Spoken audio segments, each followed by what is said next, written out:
ایک باغ میں جہاں ایک شخص کا اونٹ دیوانہ ہو گیا تھا اور وہ حضور کو بلا کے لے گئے۔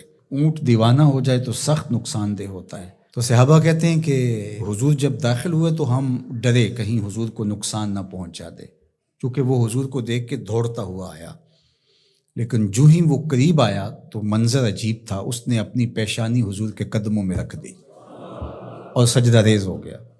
جب اونٹ کی اس محبت کو ہم نے دیکھا تو برجستہ کہا کہ نحنو احق ان نسجد للنبی صلی اللہ علیہ وآلہ وسلم، حضور ہمارا بھی جی چاہتا ہے کہ ہم آپ کو سجدہ کریں۔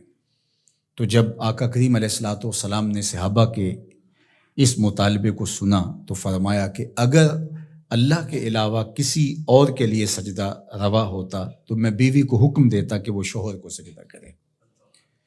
تو اللہ کے علاوہ شریعت میں سجدہ کسی کو روا نہیں۔ سجدہ تعبدی جو عبادت کی نیت سے کیا جاتا ہے وہ تو کسی کو بھی جائز نہیں ہوا، کبھی بھی نہیں ہوا، کسی شریعت میں بھی نہیں ہوا، چونکہ شرک کی کبھی بھی اجازت نہیں ہوئی۔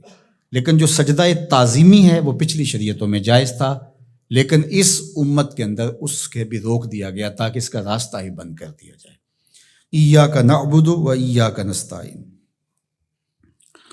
ہم تیری ہی عبادت کرتے ہیں اور تجھی سے استعانت طلب کرتے ہیں، تجھی سے مدد مانگتے ہیں۔ عبادت کسے کہتے ہیں؟ اقصی غایت التذلل والخضوع، انتہائی درجے کی عاجزی اور انکساری عبادت ہے، اور عبادت کا جو نقطہ کمال ہے وہ سجدہ ہے۔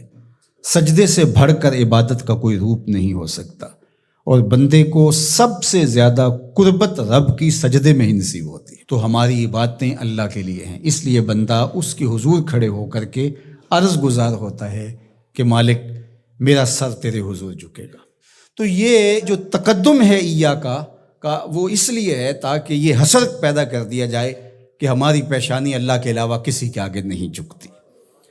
اچھا، اب یہاں ایاک اعبد بھی تو ہو سکتا تھا، لیکن نعبد ہے، اس لیے کہ بندے کو یہ سکھایا گیا کہ اپنی عبادت پہ ناز نہ کرنا، اپنی عبادت کو صالحین کی عبادت کے ساتھ جوڑ کے پیش کر، کہ مالک جس طرح تیرے بندوں کے سر تیرے حضور جھکے ہوئے ہیں، میرا سر بھی ان کے ساتھ تیرے حضور جھکا ہوا ہے، ان کی عبادت قبول کرے گا تو ٹوٹی پھوٹی شکستہ عبادت میری بھی قبول فرما لینا۔ اور پھر ارشاد فرمایا وَإِيَّاكَ نَسْتَعِينُ، اور ہم تیرے سے ہی استعانت طلب کرتے ہیں، تیرے سے ہی مدد مانگتے ہیں۔ استعانت اون سے ہے، اور استعانت کا معنی پھر یہ طلب ماخذ ہے نا اس کا، خاصہ باب استفعال کا، تو پھر اس کا مطلب یہ ہوا طلب الاون، مدد کا طلب کرنا۔ تو ہم اللہ جل شانہ کی عبادت بھی کرتے ہیں، اور پھر دوسرا درجہ جو ہے مدد طلب کرنا، نصرت اور تائید طلب کرنا، وہ بھی ہم اللہ سے طلب کرتے ہیں۔ تو اس لیے عبادت بھی اسی کے لیے ہے، کسی اور کے لیے عبادت ہو ہی نہیں سکتی، اور مدد اور نصرت بھی اسی سے ہی طلب کی جائے گی۔ جس طرح ایاک کا معنی میں حسر پیدا کرنے کے لیے اس کو مقدم کیا گیا ہے، ایاک نعبد و ایاک نستعین، تو یہاں بھی ایاک کو اسی طرح مقدم کر کے وہی زور یہاں کلام میں پیدا کیا گیا ہے، تاکہ جو ہے وہ سمجھنے والے اس کو سمجھنے میں کوئی ٹھوکر نہ کھائیں، اور اللہ ہی سے مدد طلب کرنی چاہیے۔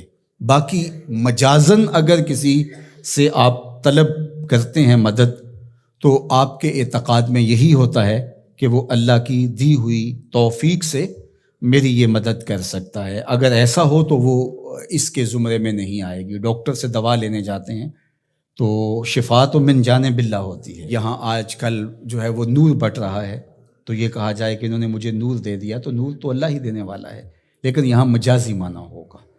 تو اسی طرح صالحین سے، نیکوکاروں سے روحانی معاملات کے اندر جو استعانت طلب کی جاتی ہے تو وہ اسی معنی میں ہے۔